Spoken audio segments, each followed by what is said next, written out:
अस्सलाम वालेकुम student, this is sir Arsalan.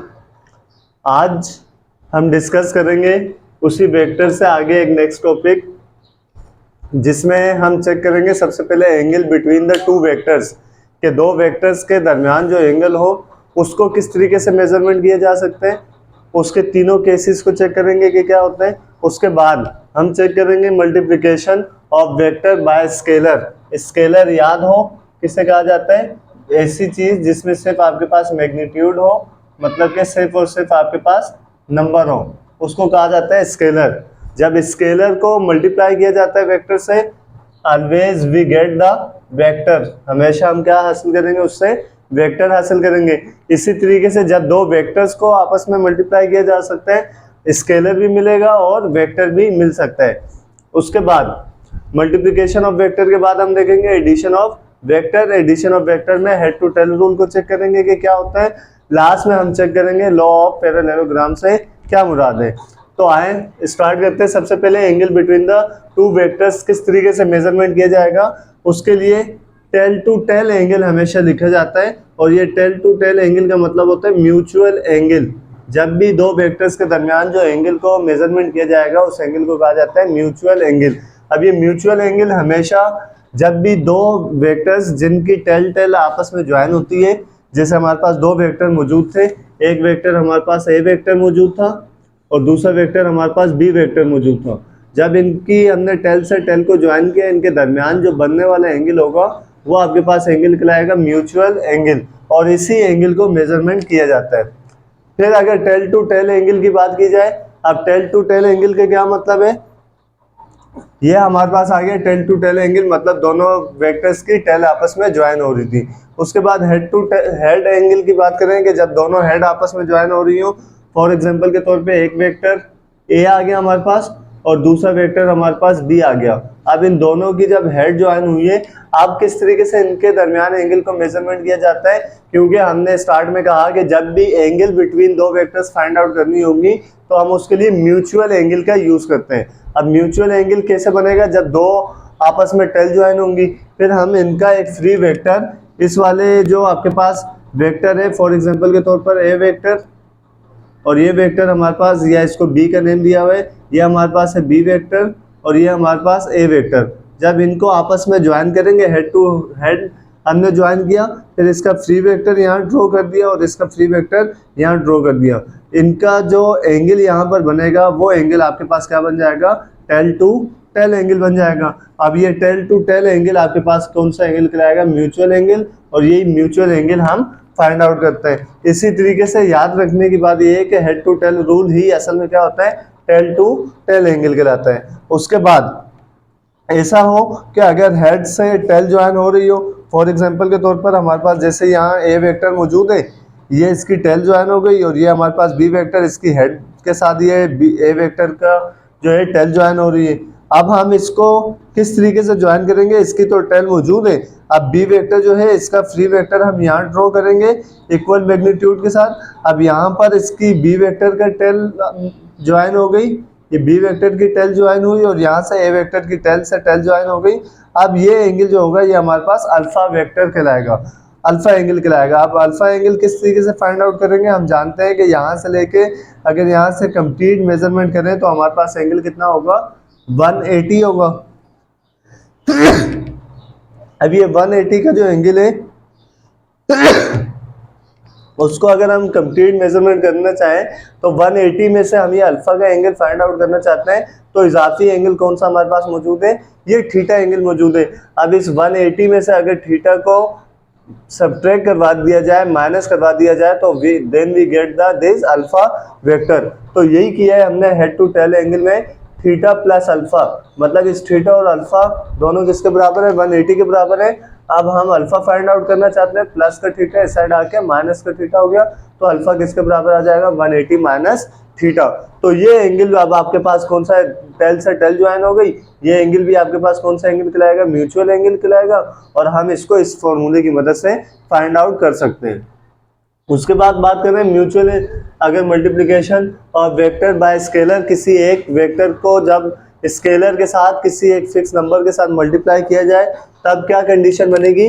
For example के तौर पर एक वेक्टर है आपके पास 2 न्यूटन का, कोई भी एक फोर्स है जिसका हमने वेक्टर चेक कर लिया कि कितना मौजूद है 2 न्यूटन का। अब हम इस 2 न्यूटन को किसी स्केलर के साथ मल्टीप्लाई करवाना चाहते हैं। Scalar is any number, scalar कोई भी नंबर हो सकता है। फॉर एग्जाम्पल के तौर पे हमने 2 से मल्टीप्लाई करवाया। अब जब 2 से मल्टीप्लाई करवाने के बाद जब हम देखेंगे तो ये कितना बन जाएगा आपके पास, 2 से 2 मल्टीप्लाई होगा तो आपके पास आ जाएगा 4 न्यूटन। अब ये फोर्स आपके पास कितने न्यूटन की बन गई, 4 न्यूटन की बन गई। और इसका जो आपके पास वेक्टर होगा सेम डायरेक्शन होगी, क्योंकि मैग्नीट्यूड जो है, नंबर जो है वो पॉजिटिव भी हो सकता है और नेगेटिव भी हो सकता है। इस टाइम हमने 2 के साथ मल्टीप्लाई करवाया था, सेम डायरेक्शन में, सिर्फ उसकी जो मैग्नीट्यूड है, लेंथ है, उसमें इजाफा हो गया। अगर ये नेगेटिव नंबर होता तब क्या होता, multiplication of a vector by negative number, तो उससे क्या होगा। फॉर एग्जांपल के तौर पे एक वेक्टर आपके पास मौजूद है 6 न्यूटन का। इसी तरीके से जब हम इसको मल्टीप्लाई करवाएं -2 के साथ, अब क्या होगा, इसके मैग्नीट्यूड में 6 2 12 इजाफा हो जाएगा, मैग्नीट्यूड इंक्रीज हो जाएगी, but the direction will be change, लेकिन उसकी डायरेक्शन अपोजिट हो जाएगी। पहले लेफ्ट राइट हैंड साइड की तरफ था और अब डायरेक्शन क्या हो जाएगी, लेफ्ट हैंड साइड की तरफ हो जाएगी। यही लिखा है कि स्केलर मल्टीप्लाई बाय वेक्टर जब होगा आपके पास क्या हासिल होगा, वेक्टर हासिल होगा। एग्जांपल के तौर पे बताइए कि अगर 10 न्यूटन हो एक वेक्टर, उसको मल्टीप्लाई किया जाए 3a फाइंड आउट करना हो तो क्या मिलेगा हमें एट द एंड 30 न्यूटन मिलेगा। फिर एडिशन ऑफ वेक्टर में हम जानते हैं कि एडिशन ऑफ वेक्टर का मतलब है हेड टू टेल रूल। अब किस तरीके से एडिशन ऑफ वेक्टर की जाती है, हेड टू टेल रूल की मदद से की जाती है। फॉर एग्जांपल के तौर पे ये हमारे पास ए वेक्टर मौजूद है, ये बी वेक्टर मौजूद है और ये हमारे पास सी वेक्टर मौजूद है। अब इनको जब ज्वाइन करेंगे आपस में, then we get the resultant vector, हमें एक रिजल्टेंट वेक्टर हासिल होगा। वो रिजल्टेंट वेक्टर किसके बराबर होगा, A vector plus B vector plus C vector के बराबर होगा। We can add any number of vector, ये फॉर एग्जांपल के तौर पे हमने 3 वेक्टर्स को ऐड करना है। इसके अलावा हम जितने भी नंबर ऑफ वेक्टर्स को हेड टू टेल रूल के मुताबिक ऐड कर सकते हैं। उसका हमें तरीका पता है कि कोई भी एक वेक्टर हो और उसके आगे हमने न्यू वेक्टर ऐड करवाना है। फॉर एग्जांपल के तौर पे ये ए वेक्टर है, अगर हमने सेकंड वेक्टर ऐड करवाना है तो इसकी हेड के साथ न्यू वेक्टर की टेल को ज्वाइन कर दिया जाएगा। फिर इसी तरीके से नेक्स्ट जो वेक्टर ऐड करवाना होगा वो इसकी की जो हेड है उसके साथ न्यू वेक्टर की टेल आकर ज्वाइन हो जाएगी और इस तरीके से हेड में रिजल्टेंट वेक्टर हमें मिल जाएगा। लास्ट में अगर देखें लॉ ऑफ पैरेललोग्राम, ये लॉ ऑफ पैरेललोग्राम किस लिए यूज होता है, ये याद रखना है कि हमेशा लॉ ऑफ पैरेललोग्राम यूज होता है टू ऐड 2 वेक्टर्स, 2 वेक्टर्स को आपस में ऐड करवाने के लिए, जमा करवाने के लिए हम लॉ ऑफ पैरेललोग्राम को यूज करते हैं। किस तरीके से अब हमारे पास ये यूज होता है, देखिए ए वेक्टर आपके पास मौजूद हो, फॉर एग्जांपल के तौर पे ये ए वेक्टर मौजूद है, इसी के साथ अगर हम बी वेक्टर को ऐड करवाएं, ये हमारे पास आ गया बी वेक्टर। असल में 2 ही वेक्टर होते हैं, इसका एक रिजल्टेंट वेक्टर हमें मिल जाएगा जो आर वेक्टर कहलाएगा। ये आपके पास ए वेक्टर और ये आपके पास बी वेक्टर। ये पैरेललोग्राम किस तरीके से बनेगी, इसी का अगर हम यहाँ पर पैरेलल वेक्टर बनाए, वो सेम मैग्नीट्यूड होगा, सेम डायरेक्शन होगी। फॉर एग्जांपल के तौर पे ये हमारे पास कौन सा वेक्टर है, बी वेक्टर है, तो यहाँ भी हमारे पास बी वेक्टर आ जाएगा। इसी तरीके से ए वेक्टर का पैरेलल वेक्टर यहाँ ड्रॉ करें तो ये आपके पास आ जाएगा ए वेक्टर।